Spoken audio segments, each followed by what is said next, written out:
From NBC News in Washington, this is Meet the Press with Tim Russert.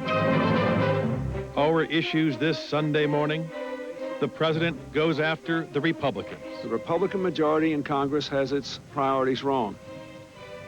Partisanship over progress, politics over people. The First Lady joins in the attack.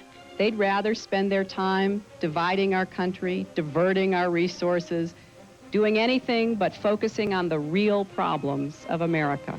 Has the White House redeclared war on Ken Starr? And now, Newt Gingrich. We'll ask Bill Clinton's loud and loyal lieutenant, presidential advisor James Carville. After the president admitted lying, Democratic Senator Dianne Feinstein sent this message.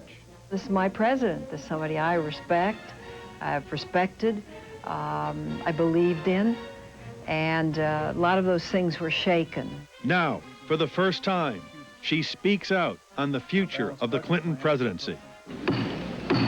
Will there really be impeachment hearings? And what will they look like? We'll ask two key members of the House Judiciary Committee, Republican Asa Hutchinson of Arkansas, Democrat Marty Meehan of Massachusetts. Are there any Washington wise men who could broker a deal to avoid impeachment? Many suggest these three men. With us, former Clinton White House Chief of Staff Leon Panetta, the key Republican in the Watergate hearings. What did the president know, and when did he know it? Former Senator Howard Baker, and the man Bill Clinton defeated in 1996, now the author of a new book, Great Political Wit, laughing almost all the way to the White House, Mr. Republican, Bob Dole. Panetta, Baker, and Dole, could there be a deal to avoid impeachment?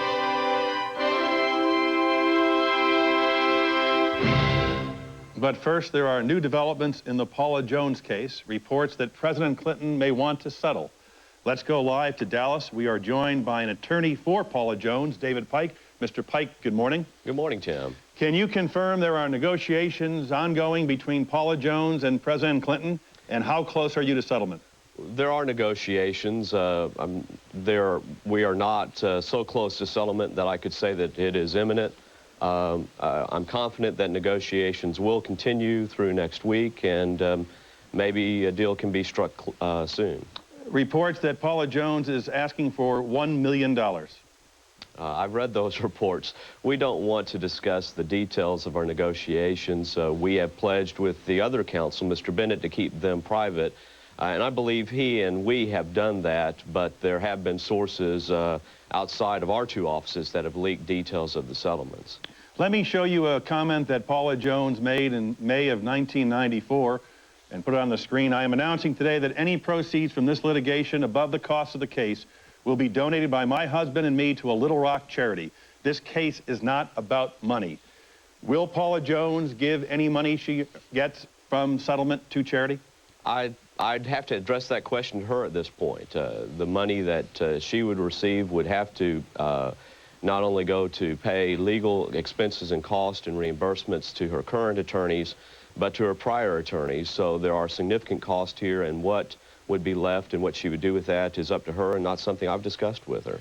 Why would President Clinton want to settle this case? After all, it was thrown out by the lower court. Well, I think partly that tells you what they think their chances are on the appeal, which is now scheduled for less than a month away for argument on October 20th. And that I think it indicates, as we believe, that there's a very strong likelihood that this case will be sent back for trial before a jury. And that's not a prospect that he relishes, given now his admissions that he was not truthful in his testimony in our case. If President Clinton settles this case with Paula Jones, will that be a tacit admission of guilt on his part?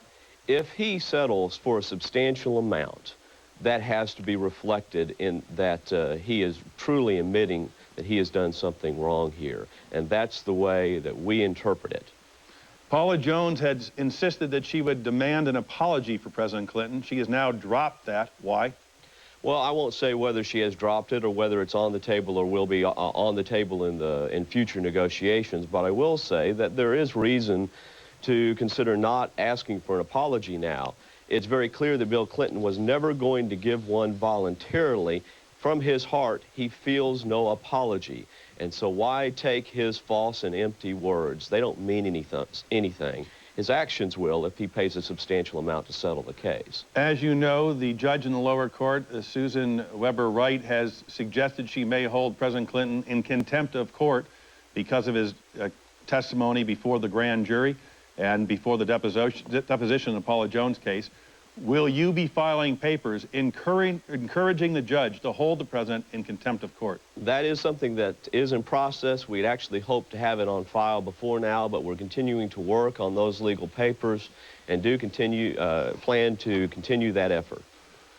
Are you withholding filing it until you see how the settlement talks go? No, we are not. It has nothing to do with the settlement negotiations. We have not agreed in any way to hold back on those filings. It's just they're not ready yet, and that's something we're continuing to work on. When will we know when a deal is reached? How close will we? What are the chances?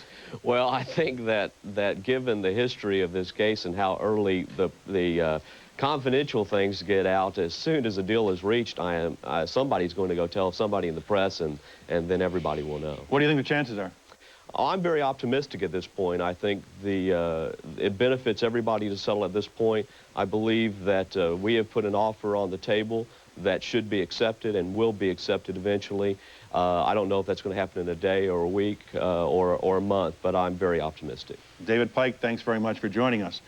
With us now, the man who 8 months ago declared war on Kenneth Starr, James Carville, welcome. Well, thank you, thank you. Let me talk about the Paula Jones suit first. The president has said this suit was politically inspired, bogus, and now it appears he's willing to settle. Well, first of all, to paraphrase somebody in Washington, these decisions are being made above my pay grade. But having said that, the run-up legal fees have a $700,000 lien against Miss Jones, and I don't know, God knows what these people's legal fees are, something like that, and the legal fees running up, so and I don't know what they're talking about, but whatever the president's decide, I'll support whatever decision he does. But obviously the judge found out it was so lacking of merit that she threw the entire case out. And then, of course, they said they wanted an apology. Now they said they don't want an apology. They said it wasn't about money. Now they say they want money. So who can figure it out? I'll just go ahead and see what they do. But James Carville, the lower court threw this case out. Right. Why would the president want to settle? Mr. Pike said if the president settles, it's admission of guilt on the president's part. Well, first of all, that's Mr. Pike's view. It's certainly not the judge's view, and it's certainly not my view or anybody else. But Mr. Pike is an American citizen. He's entitled to his opinion. I would just say my opinion from the beginning about this was that it was politically motivated and about money, and I think that my view will be the view that history will deem to be correct. Then why not stand on principle and refuse to settle? I would. Look, if anybody asked my advice, I would have said don't, but like I say, these decisions are being made above my pay grade. There are suggestions the president's afraid to let this case go forward because if it is overturned on appeal, he'll have to go under oath once again and doesn't want to do that. Well, I think anytime anybody settles a case, it's on appeal. I mean, it's probably a decision that's being made by the lawyers, and, you know, they're also looking at the possibility of incurring even more legal fees, and this case is settled all the time. I don't know. I am not privy to the discussions, and in fact, I can honestly say the first I heard about this is when I read it in the paper. If the president does settle, you're a political strategist, don't you think people around the country will say, he's guilty, he did it? I think people will say, I'm just glad the whole thing is over with. I mean, I honestly think if I go around the country, I think if I could go out and collect $1 million if they said the thing would go away in about 2 seconds. I mean, you could do that in about 2 phone calls. I think if the Paula Jones and the whole thing went away, I think the country would believe, you know, a collective sigh of relief. On this program 8 months ago, you declared war on Ken Starr. Yes, sir. Mr. Starr put his head down, kept on his mission, sent a report to Congress, detailed allegations of potential impeachable crimes. We are now on the verge of impeachment hearings. Did your war backfire? Well, no, my war, first of all, my war is, I looked at the New York Times poll, 67% think the president is doing a good job, 30% say he's not. You got 67% saying the Starr's doing a bad job. I was very gratified that 100 of the most prestigious people in the world, Pulitzer Prize winners, Nobel Prize winners, Oscar winners, and everybody taking out an ad to expose Mr. Starr for whatever he is. And not only am I proud to have been the first person out of 270 million to tell America, and America knows that I was right, what a threat this man was to our democracy. I am proud of the fact that this little C student took 8 years to get out of LSU, was right before anybody else was. And Mr. Russell, I'm going to continue to speak out about Mr. Starr. I got a book coming out. I think what has happened is a travesty of justice. I think what's happening now is a travesty of justice, and I'm going to continue to point that out. But don't you think your attacks, your war, may have motivated him to do his work and to send that report to Congress, which has put the president in peril? He was motivated when Judge Santel appointed him. He was motivated when he went to Pat Robinson's college in the middle of the campaign. He was motivated when he was representing cigarette companies while he was being paid by the taxpayers. He was motivated when he was speaking to right-wing groups. He was motivated when he was subpoenaing people's mothers. He was motivated when he was trying to overturn the attorney-client privilege. If I motivate him to do anything, I don't care. I think the man ought not have been ever put in the job. The American people have rejected everything that he's put out. He hasn't taken a percentage point off the president's approval rating because people see this for what it is. And I am proud to help expose him for what he is. And I am going to continue to do that. I'm not going to back off 1 inch. The president did nothing wrong? The president didn't lie? Look, first of all, I said the president's a good man, did a bad thing. We spent $50 million. We trampled on people's constitutional rights. We subpoenaed every tax return, every scrap of paper. And at the end, all they come up with is sex. And not only that, they don't even give the president the courtesy of letting him review the material before they make it public. They make his grand jury testimony public. Hold on, Mr. Russell, you and I know there's 62 boxes sitting over there in Starr's office that he don't want to let go. You say just sex. What about perjury, obstruction of justice, abuse of power? Nothing? No, it's all trumped up stuff. There's no obstruction of justice that he wore some kind of necktie. It's the silliest thing I ever heard. People laughed at it. The president said he wasn't alone with Monica Lewinsky. He said she had sex, but he didn't. The president, let me say, you have experts that say this does not amount to perjury. You have the Supreme Court, Justice Berger, saying, the president said, look, I tried to mislead these people. It was a politically motivated lawsuit. This doesn't even come close to meeting the legal standard of perjury. There's an article in the New York Times and the Washington Post, hardly two pro-Clinton newspapers in this atmosphere, saying the same thing. Sex was mentioned 543 times in that report. Even Larry Flint endorsed Starr. Larry Flint offered Starr a job. It was so pornographic. Former Democratic Senator Bill Bradley, former Democratic President Jimmy Carter, both said this week, the president misled the American people. The process should go forward. Well, these are good, loyal Democrats. I respect Senator Bradley and certainly respect President Carter. They have an opinion. Of course, the president said he misled the American people. They put his deposition on there where he said, of course I did. If I'd have done, and as I said 1,000 times, if I'd have done something that stupid, I'd have lied about it too. But I hope I never do anything that stupid. My wife would kill me. Let me show you some comments from someone else who now has entered this fray. Yes, this was the Speaker of the House in an interview with the Los Angeles Times yesterday. What you see today is a deliberate effort to short-circuit the rule of law in favor of a nice political effort. It is disheartening to have the level of spinning by this White House and the level of arrogance and duplicity by this White House. To this day, they haven't told the truth. You know, Mr. Russell, I declared war on Ken Starr. And today, let me say, I'm opening a new front. Corporal Q-Ball Carville will be rolling into battle against Newt Gingrich because Newt Gingrich, this entire thing has been under the orchestration, supervision, and direction of Newt Gingrich and Ken Starr. Newt Gingrich, talking about a liar, he is a sanctioned, certified, adjudicated, and confessed liar. He's also a sanctioned, adjudicated, and confessed tax cheat. And do you know what's amazing is that all of Mr. Gingrich's testimony is sealed. Now, they couldn't do that to the president. You and I, the public doesn't know that. The public said, oh, we can't see the testimony of Mr. Gingrich, but we have to see what the president did. You and I know that. The public doesn't know that. In my war on Newt Gingrich, I'm going to tell the public that. I'm going to tell the public that the Jaworski report has never been made public of the grand jury testimony. But Newt Gingrich had to do that. Newt Gingrich is in charge of this entire investigation. These people, these Republicans on this House Judiciary Committee, they're not allowed to have a thought. Henry Hyde said that's just not true. What he said, Representative Hyde said, these decisions are being made above my pay grade. The most crowded place in Washington is Newt Gingrich's hip pocket because it's got every member of the Republican caucus in it. They are scared to death. He said, he came out and unilaterally said, I am the person that decides that there's not going to be any deal. Well, I got news, Newt Gingrich.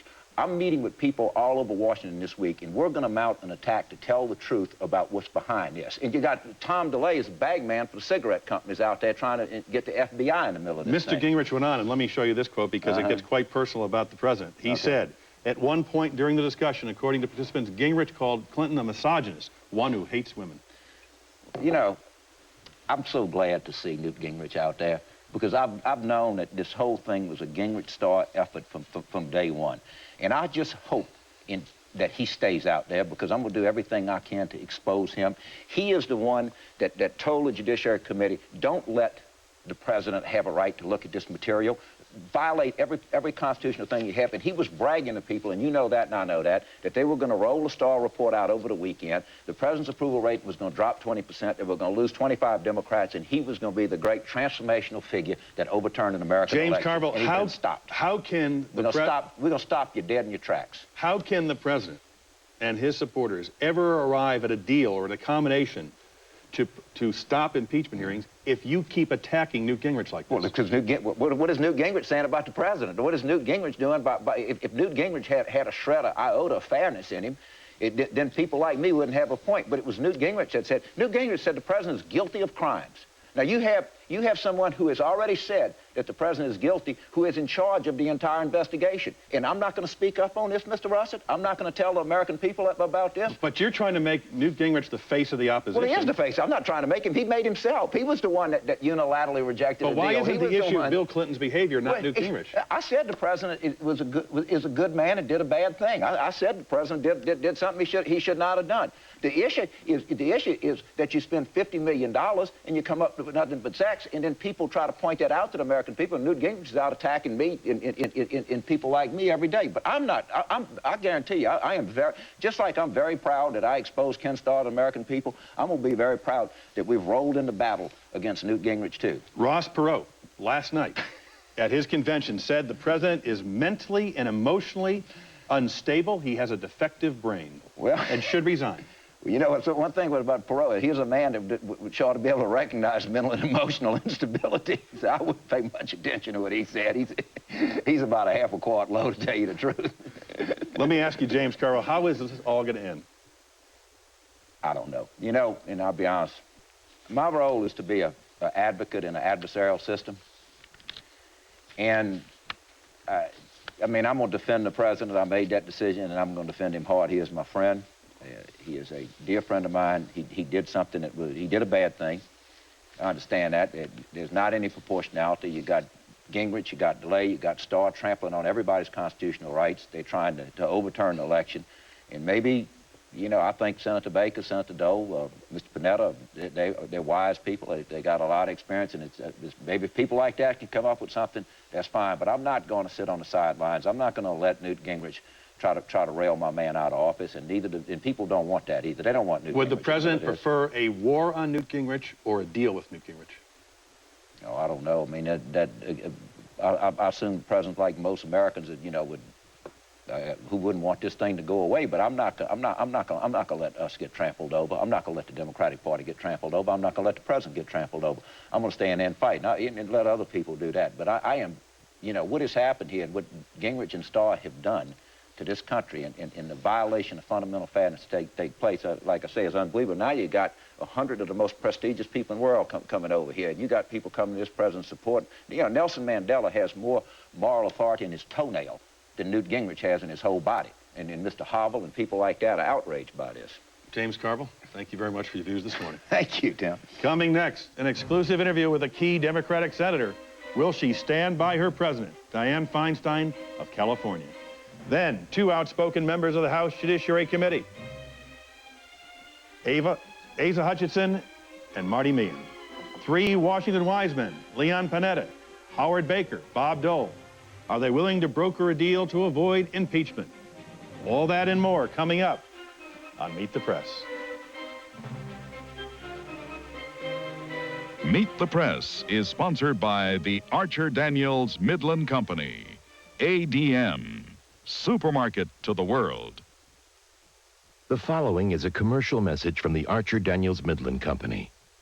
Every minute of every day, 1 in 5 people on our planet suffers hunger and poverty. Malnutrition is a factor in more than 16 million deaths a year, 30 a minute. A child under 5 dies every 2.5 seconds from malnutrition and preventable disease.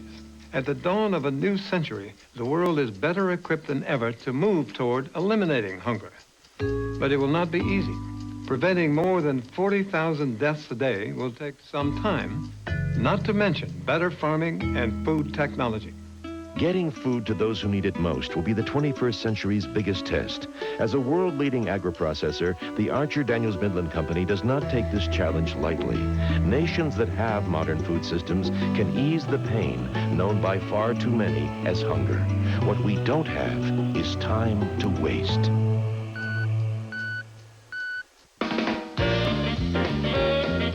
Introducing the remarkably innovative GE Profile Performance range with a revolutionary bridge that connects burners so you can cook any size dish. And its true temp oven is the most accurate in America, so you can also bake and broil like a gourmet. It's so versatile you could get carried away. Dad, I usually just have cereal for breakfast.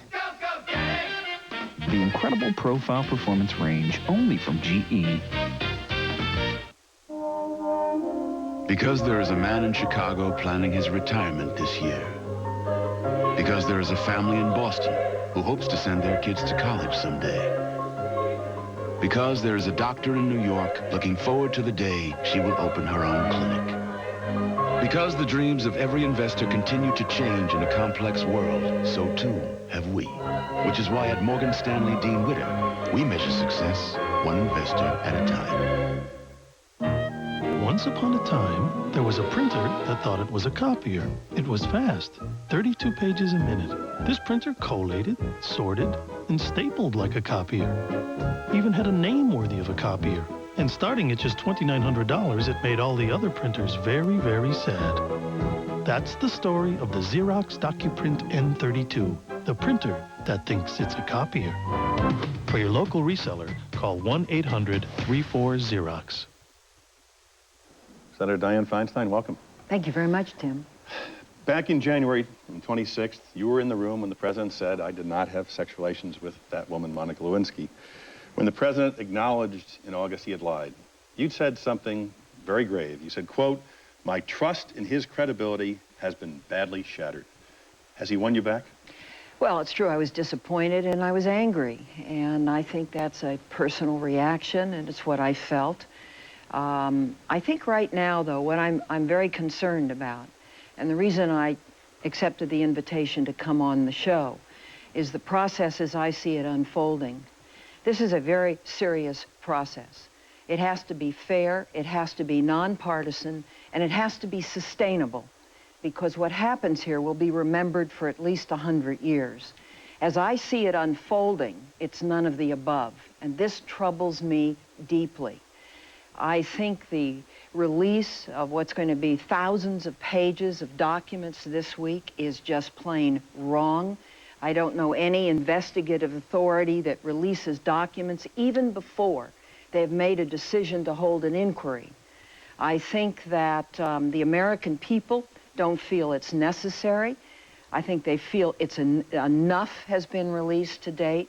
And I think what we're seeing, and I saw this Friday night at a dinner, and I was sitting next to a minister of another country. And he turned to me and he said, "Why are you doing this to the president? Why are you diminishing the American presidency in the eyes of the world?" And I think there's an element of truth to this. Yes, the president didn't tell the truth. We know what the circumstances are now. And I think what's important is that the leadership of both bodies get control of this process in a way that makes it fair, nonpartisan, and sustainable. And I don't think that's happening, and it disturbs me greatly.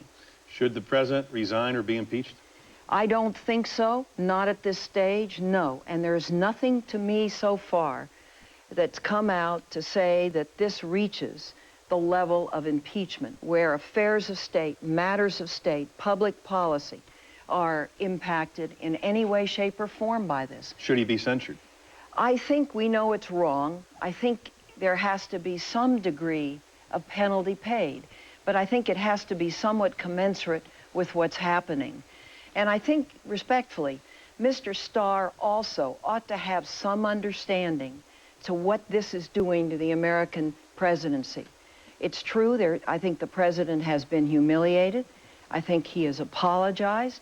I think he's come forward and said he's going to concentrate on affairs of state. Very important things going on. settlement in the Middle East peace process, what's happening in Kosovo, and the fact that there may well in the future be military action. The whole Far Eastern situation is both economic and political and extraordinarily serious. You said his credibility has been badly shattered. Can he get his credibility back with you and the American people, and how? Well, he can get his credibility back with me by demonstrating that there's a change in his demeanor. And I think he's trying to do that. He can get his credibility back by being the best president he possibly can and solving some of these big problems. And I think he's trying to do that. Have you spoken to the president? I have not spoken to the president, no. Do you want to speak to him? Do I want to speak to him about matters of state? Of course. About his credibility? If he wants to speak to me about it, I'm happy to speak to him, yes. What do you think the message will be to the American people if the president settles the Paula Jones case? A case he won in the lower court. He would now pay her hundreds of thousands of dollars. What does that say? Well, I'm not sure as to what it says, to be candid with you. I think it says he wants to get it behind him. I think the way this case has gone on and on, that if his wish is to settle it, that's fine with me. I don't have a dog in that fight, so to speak. But where I am concerned is about this process. Let me give you a small example of unfairness. We were told the process has been going on now for 3 weeks. The majority council in the House has offices, computers, and a whole setup, more than a dozen offices. The minority council has nothing, has a file folder and a cell phone, no offices to function out of. That's supposed to be remedied tomorrow. I hope it is, but for 3 weeks, I think this is just one small piece of evidence of a kind of unfairness where things should be done equally on both sides. Compromises should be made to present a nonpartisan position of an investigation. Material doesn't need to all be released helter-skelter simply to titillate the American public. And I think the American public understands what's going on, and I think the American public is saying very clearly, we've had enough of this. Should impeachment hearings go forward if, in fact, they are bipartisan? Well, that's up to the committee, and I'm not going to take a position on that. That's up to the committee. I will say this. I believe if something comes to the Senate under circumstances that are unfair and highly partisan, that there will be no impeachment in the Senate. That's my own personal belief. That's right. No conviction in the Senate. There are 2 key races in California, governor and U.S. senator. Yes. What effect is the president's behavior and this issue having on the Democratic candidates in your home state?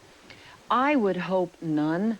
I think one of the things that's growing is that Democrats are going to turn out in large numbers now. I think as they see if it continues to unfold in the next couple of weeks, the way it seems to be unfolding, that Democrats all across the breadth and depth of this great state will turn out and vote Democratic at the polls. How do you think all this is going to turn out, Senator? I think, well, how do I think it's going to turn out? I don't really want to speculate on how it's going to turn out. I think we all need to keep this process fair. And I think the American people are fair. And I think the American people understand that essentially all these charges relate to one thing, and that's sex. Whether you can ask a president or impeach a president for this, I think is doubtful. Now, I understand that the perjury and the subordination of perjury comes into it as well, but I also don't think that this rises to a certain level, and that level is one of impeachment. But if, you know, we have major issues before us and should have major issues before us. I think one of the most damaging parts of this, it is taking off the table the business of the American people. Senator Dianne Feinstein, we thank you for joining us this morning. Thank you very much. Next up, Republican Asa Hutchinson, Democrat Marty Meehan, 2 key members of the House Judiciary Committee. Then, where do we go from here? Some valuable insight from three Washington wise men and veterans, Bob Dole, Howard Baker, Leon Panetta, all coming up on Meet the Press.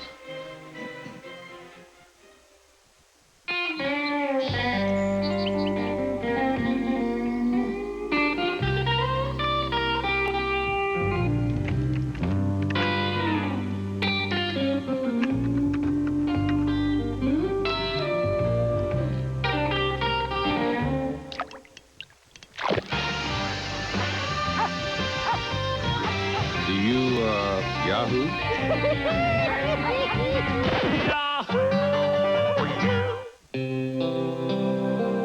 Send your packages in 2 days with FedEx to lots of different places.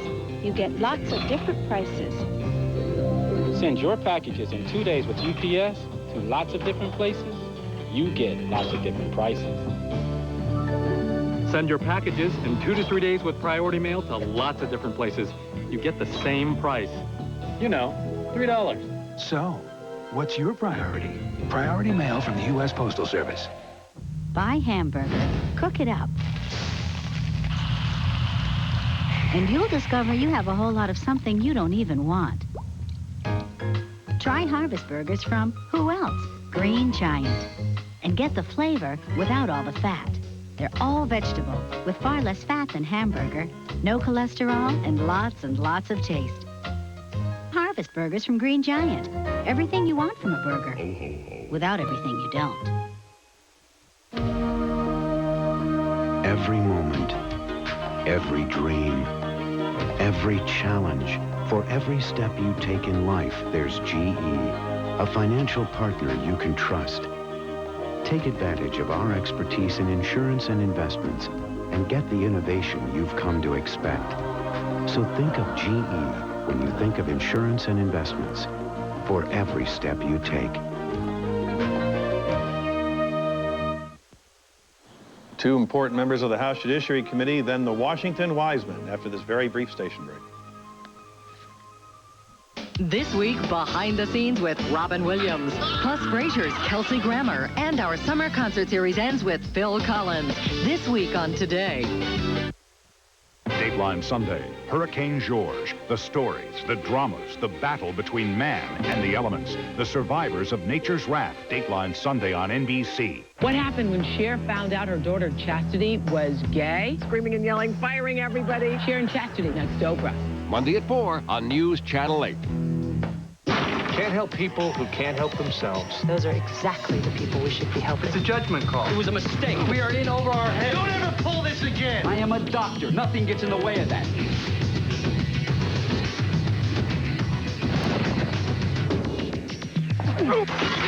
boy is gonna die. Life and death don't take weekends off. The worst is over. You brought me back to the living. You'll be conscious the whole time. ER. Tonight at 11:30 on News Channel 8. News Channel 8 can also be seen on these local translators. Congressman Hutchinson, Congressman Meehan, welcome both. Let me start with you, sir. Will there be impeachment hearings? Well, I think it'd be very difficult to avoid impeachment hearings at this point. It's very, very serious, the allegations against the president when you're talking about documented felony allegations of perjury, obstruction of justice, cover-up. We can't ignore that, and I think that under these circumstances, it would be difficult to avoid a formal impeachment inquiry. Are they a foregone conclusion? I think Republicans have made up their mind, but I think that we ought to take a look and make sure that the process is going to be fair, and also that there is a conclusion, that we can end it. What we ought to be doing and making sure it's fair and making sure it ends somewhere is look at precedent. And I think the most recent and appropriate precedent would be the precedent set up when Speaker Gingrich had lied 13 times to the special counsel in his investigation in the Ethics Commission. We were able to settle that. I thought that it was a good settlement. He got a punishment. He didn't have to go through this public airing the way the president has. And I think we should look to some type of settlement like what the Speaker got, at least a process that's fair. Before actual hearings?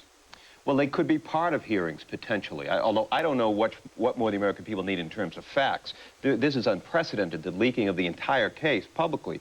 But I think people want closure, and people want to make sure that there's a fair process. I think we had both in the instances of the Speaker. Congressman Hutchinson, let me show you what a fellow Republican, John Lindner, had to say, and let me put it on a screen for our viewers. And he is head of the Republican Congressional Campaign Committee as well. If all Starr has is what we've seen, I don't think the public is ready for impeachment. I have said all along that one party cannot impeach the other party's president by itself. Do you agree with that? Well, I think, first of all, in contrast to what Congressman Meehan said, there is not a absolute conclusion on the part of Republicans. We're going through a process. Our commitment is to fairness in the process, and there's going to be disagreements and honest debate on it. I'm from Arkansas, and if there's one commitment I have is that we don't want to have a stampede to impeachment. We want to have a fair process, but these are very, very serious charges that are made. And I think that the committee is committed to that. We're going to do that. The discussion about, well, there ought to be some type of a settlement. As you pointed out, we have to have hearings in order to even look at this, but we have a constitutional system of government. I don't read about a deal anywhere in the Constitution. I don't think we ought to rush that direction. The people want a conclusion, but it's a conclusion consistent with our constitutional responsibilities. But can one party, the Republican Party, impeach a president who has a 65% approval rating? Well, one party can never impeach a president, and it shouldn't be that way. There's going to be disagreements on procedures as we go along, but whenever you're looking at whether the rule of law has been violated, whether there's been perjury committed, that's not a partisan issue. But Democrats and Republicans should look at it in a nonpartisan fashion. Whether the rule of law has been violated, one party cannot do it, nor should we do it, nor we should approach it in that fashion. Congressman Meehan, when there was a vote in the full House to release the documents, it was overwhelmingly supported by the Democratic Party, about 4-1. Right. A motion to have impeachment hearings. Won't Democrats approve that overwhelmingly? Well, I don't know. I don't think that Democrats are convinced, nor the American people, that this is a fair process. Let me also say I've had Republicans and Democrats come up to me since that vote and say, you know, that vote was wrong. I was wrong. I had no idea that all that salacious material, sexually explicit material, was going to be released without the Judiciary Committee even looking at this report. It's unprecedented to release 150 pages worth of salacious material. It didn't need to be that salacious. It didn't need to be sexually explicit. We could have done a better job in our committee of withholding some of that information simply by looking at it first. Aren't you concerned that the president lied under oath? I'm very concerned about the president's behavior. In fact, I think the president should be punished. I have 13 nieces and nephews. I go home to Massachusetts every weekend. It's difficult when they ask what's going on in Washington to explain this. The president's wrong. He should be punished. But the punishment should be appropriate with the behavior, which is what we ought to do. We punish the Speaker when he lied 13 times over 2 years. We ought to do the same thing to the president. He should pay. We should send a message to young people all across the country. Next week there'll be a vote in the House Judiciary Committee. Will any Democrats vote for impeachment hearings? I think some may, but most Democrats want to know if the process is going to be fair. What's impeachable conduct? Is Henry Hyde going to be able to unilaterally subpoena whomever he wants without the minority being able to be involved in that process? If the process isn't fair, then I don't think Democrats will vote for impeachment hearings. Congressman Hutchinson? Well, I think that it remains to be seen whether the Democrats are going to join in, but we need to follow the Watergate model. There needs to be fairness all the way through it. Chairman Hyde has taken total charge in the sense of he's the key point person that's going to be leading this inquiry, working with John Conyers, the Democrat ranking member. So I think we have a good procedure that's set up that's going to be fair. I think as we get to the serious issues of whether perjury has been committed, obstruction of justice, that the Democrats are going to look at that, knowing that the people are going to hold them accountable as to what are we doing with this tough issue. And so I think that there's going to be a fair process, and I think that we'll see bipartisanship develop as we proceed through this. Do you believe lying under oath is an impeachable offense? In my judgment, lying under oath would be an impeachable offense. I think that there is room for debate as to the Constitution and the impact on our society, but I don't see how you can conclude that what would be a criminal offense that people go to jail for. And if you look at whether we've impeached judges, the 3 impeachments this century have all been about perjury under oath. And so it's hard to reach the conclusion it would not be an impeachable offense. Do you think President Clinton has committed an impeachable offense? I haven't seen anything in the Starr report that would lead me to believe that it rises to the level of treason, bribery, high crimes, and misdemeanors. That's the constitutional standard that's involved here. Based on the facts that the independent counsel has outlined, I'm not sure that we have that. But the first inquiry we should have is, even if you take the facts in a light most favorable to the prosecution, to Ken Starr, we should at least do an inquiry as to whether or not they amount to, of themselves, high crimes and misdemeanors. We haven't done that yet. To be continued. I'm sorry, go ahead. Well, we're to reach a conclusion on whether these facts constitute an impeachable offense. We don't have to define that. The Founding Fathers couldn't define it. We have to reach a conclusion, and we can do that. Let's do it. We have the facts. Let's go forward and do it right away so we can end this for the American people. That's what they want. To be continued. Thanks. Next up, is there any way around impeachment or hearings? Can a deal be brokered? 3 important and respected Washington insiders share their thoughts. Bob Dole, Howard Baker, Leon Panetta, all coming up on Meet the Press.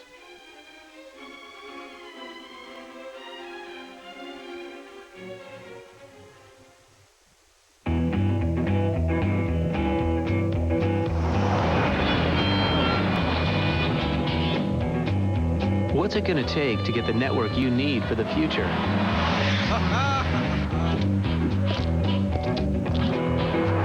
Never happened. Who's got the network know-how, the people, and the technology to take you there? Lucent Technologies. We make the things that make communications work. Every year, the importance of this land increases because every year there are a lot more mouths to feed. Over 95 million more, a figure greater than the population of Mexico. Fortunately, the food ingredients that Archer Daniels Midland makes from America's harvests can help feed people the world over. Food ingredients such as flour, protein, vegetable oils, and corn sweeteners. Making food and feed ingredients to meet our growing nutritional needs. That's why ADM is supermarket to the world.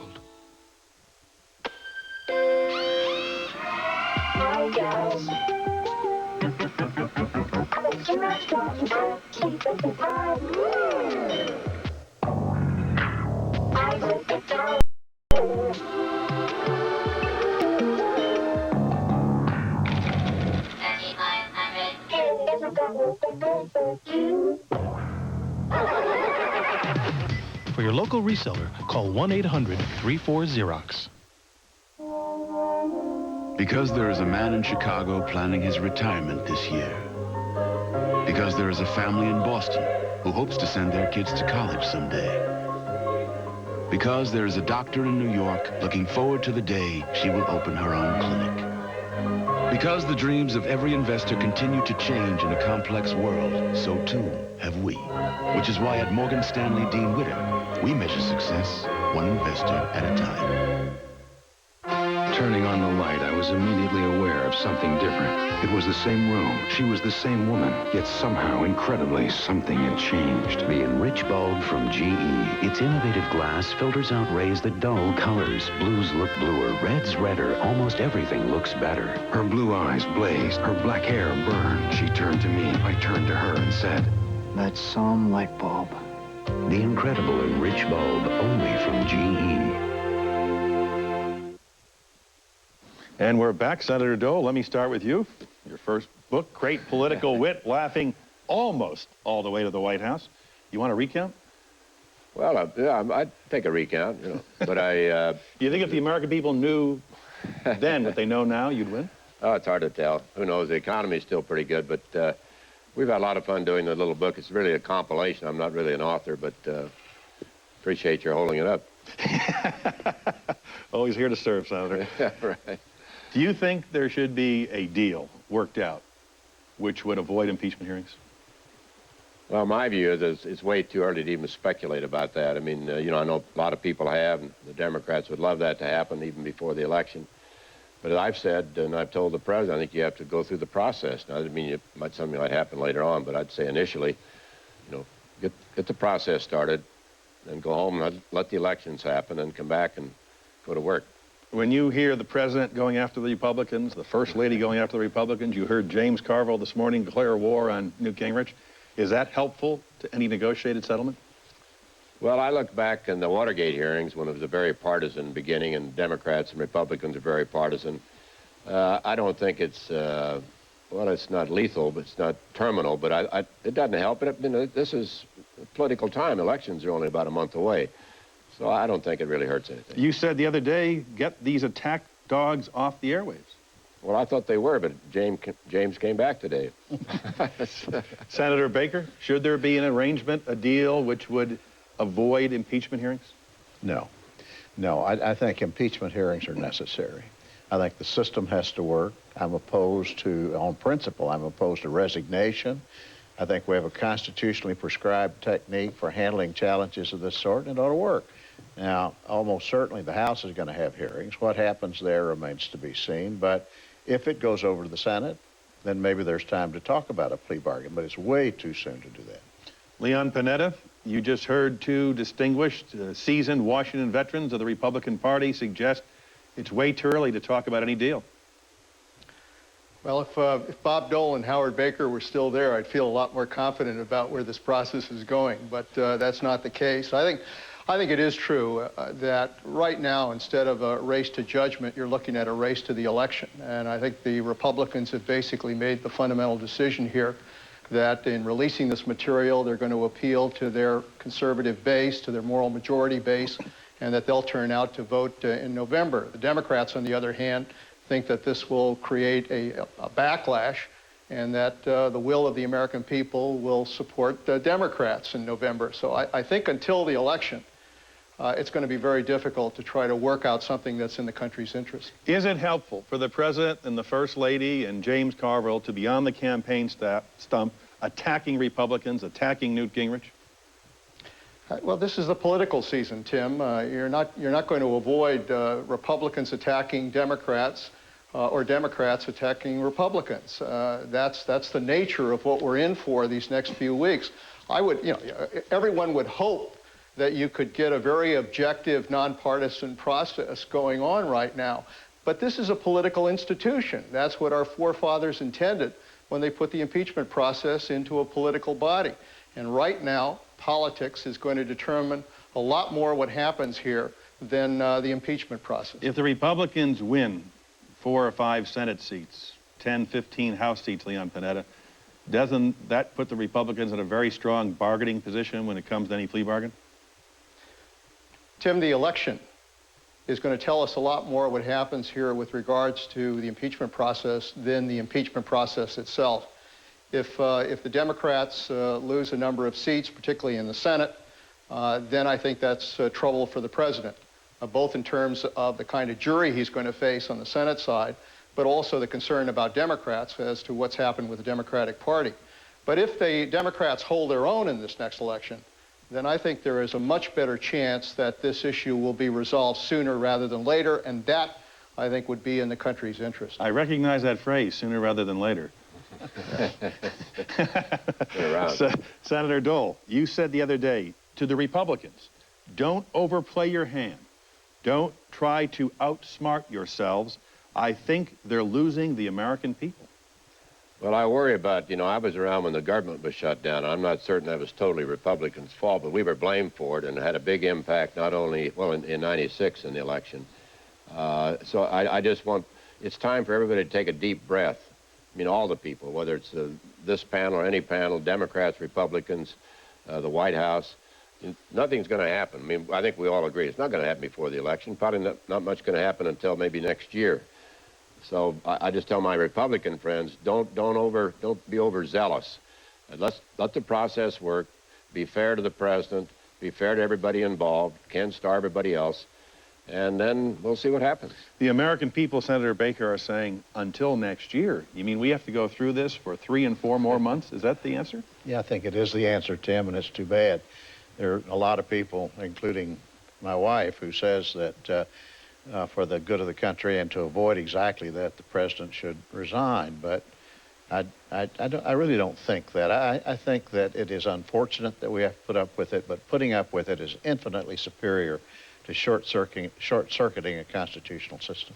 You both served for a long time in Washington, and we now have come upon something called the scorched earth policy, where day after day, Republican members of Congress have come forward and said, okay, fine, I had indiscretions in my youth. What's this going to do to our politics? I don't think it's going to do much.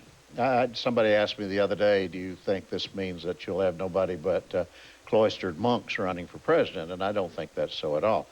I think that it will make the personal history of candidates more obvious and more appealing to the press, but maybe it may even make the country more understanding that people are human. I think the country is really way ahead of politicians on this, and I don't think it's going to poison the spring. Senator Dole? I don't think so. I do know one way the president can demonstrate leadership, and that's by taking swift action in Kosovo before Albanians start freezing in the mountains. And there's about 50,000 people in the mountains. Well, winter at is least coming. 50,000. There are probably 250. Winter's already What here. would President Dole do today about Kosovo? I would have NATO have already acted with some military effort. Milosevic is not going to do anything. I mean, all the hand-wringers in the United Nations and around the world are not going to stop Milosevic. He's been through this before, with 250,000 people died in Bosnia. Would you have airstrikes, ground troops, what? I'd have whatever it takes, and my view is that we're getting closer. I think President Clinton indicated to me, at least, he's certainly focused on this, and I told him, as I'm certain others would, stand with him if he makes this decision. Leon Panetta, discussions about a settlement with Paula Jones. Even though the president's case against the president was thrown out in lower court, he now appears willing to give her vast sums of money. Paula Jones' lawyers today said that would be an admission by the president of guilt regarding his involvement with Paula Jones. The president doesn't need any more issues on his back as he goes into this impeachment process. Anything he can resolve to move it to the side, I think would be to his benefit. So hopefully they can negotiate a resolution here, because I think he's got to focus not only on this process, but he's got to focus on issues like Bob Dole pointed out, which is Kosovo. I mean, this is the presidency of the United States. There are major issues that are involved that face the president. The longer this process goes on, the greater the danger that we're not only going to paralyze the presidency, but we're going to paralyze the nation. Thank God for the common sense of the American people, that they recognize what's involved here and they want to move on. You won't see it as an admission of guilt by the president? I think the American people know what's involved in this case. If he resolves it, I don't think it'll have one bit of effect in terms of how the public views the president and the will that he remain in office. Senator Dole, settling with Paula Jones, a case the president won. People won't become suspicious that perhaps the president did do what she alleged? Very quickly, I think it does raise a question. Why do you settle with someone who won the case? I think they're worried about the appeal and maybe somebody else coming out of the woodwork. But again, will it have a big impact? I don't think so. Senator Baker, you were on this program 1 year ago. It was the 25th anniversary of Watergate. And you had the last word. I said, what was the legacy of Watergate? And you said? Cover-ups never work, Tim. And it's a lesson they didn't learn then and haven't learned now. And, you know, President Clinton's troubles really stem from that. It's not a question of sex. It's a question of trying to contain something that was personally embarrassing, perhaps illegal, but certainly embarrassing. And by trying to cover it up, it looks like, committed felonies, which very well may rise to the dignity of an impeachable offense. So I don't know when we'll learn, probably never learn, that cover-ups don't work. There are no secrets in this city. I like to say I got the last secret left in the city of Washington, and I'm going to save it because it's the last example of the species. I really don't. But do you know who Deep Throat is? I don't think there is a Deep Throat. And on this program also, I told Ben Bradley that I didn't think there was. I remember that well. Senator Dole, do you think that the president may have committed an impeachable offense? I think we wait and see what happens. I mean, if we don't have the process, that's why all these people, let's move ahead with the process. And there may be witnesses. People may come forward. Monica Lewinsky may testify. That's the way it's supposed to work. And keep in mind that Watergate went on for a couple of years. And even before it went to the Judiciary Committee, they had public Watergate hearings. So the Democrats saying, well, the president been treated unfairly, I don't think that's the case. I hope that's not the case. But my view, let's get it on, get it over with, quickly as we can, but let's start the process. Monica Lewinsky's your next-door neighbor at the Watergate Apartments. Is there anything you'd like to tell us? Not really. I mean, I feel a bit sorry for her. She's sort of trapped there. She can't, you know, the front door, the side door, the back door, they're all covered by cameras. But certainly it's something that she probably regrets, but it's over. She'll go down in history. She'll be a footnote in history. No question about it. Leon Panetta, how's this going to end? Tim, I have to say that whether it takes 2 months, 3 months, or 10 months, that I think ultimately the Congress is not going to impeach this president because they don't think that lying about sex is a high crime and misdemeanor, and that ultimately they'll resolve it with some kind of censure. I think that's where we're headed. Hopefully, as I said, this can happen within these next few months rather than being dragged on for a long period of time. Baker, Dole, you think censure might do it? No, I don't think so. It's possible. We'd have to invent censure in this case, and I don't think the American people nor the Congress would be happy with that. But there's one thing, you know, this camel can't stand one more straw.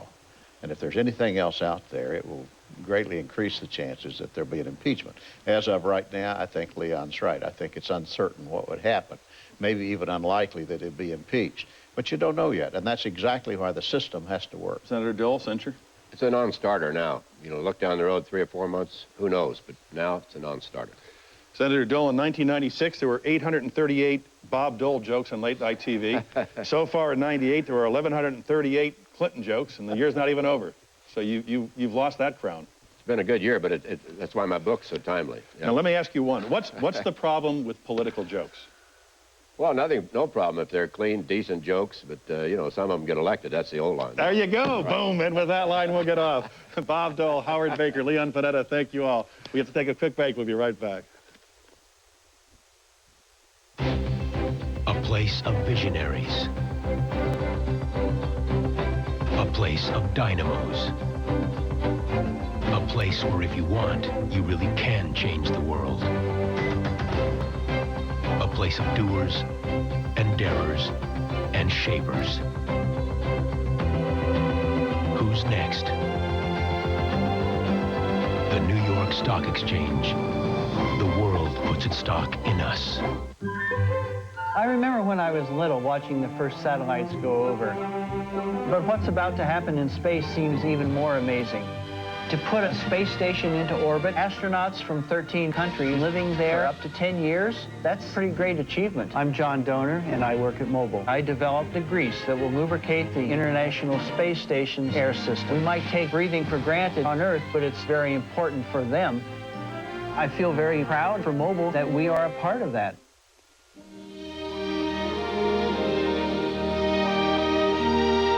It was over 100 years ago that a small group of men had an idea to combine the new technology of GE electric lighting with football, the first night football game. Both the players and the engineers ran into a few setbacks. And while that evening was by no means a great success, the GE engineers knew there would be other nights, brighter nights. And even today, with all our advanced technology, at GE, we know it's just the beginning. The future will be more brilliant than any of us can imagine. Night football. Yeah, that'll be the day.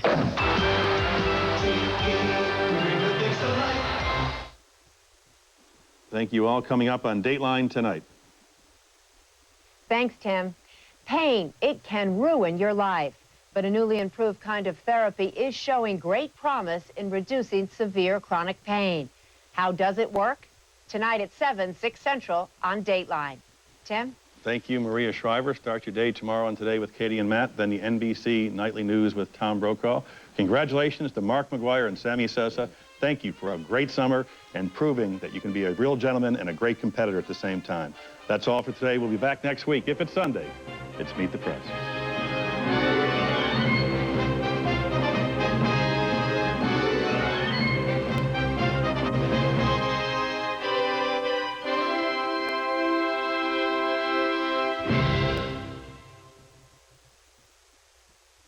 Find out if you're a winner. Watch the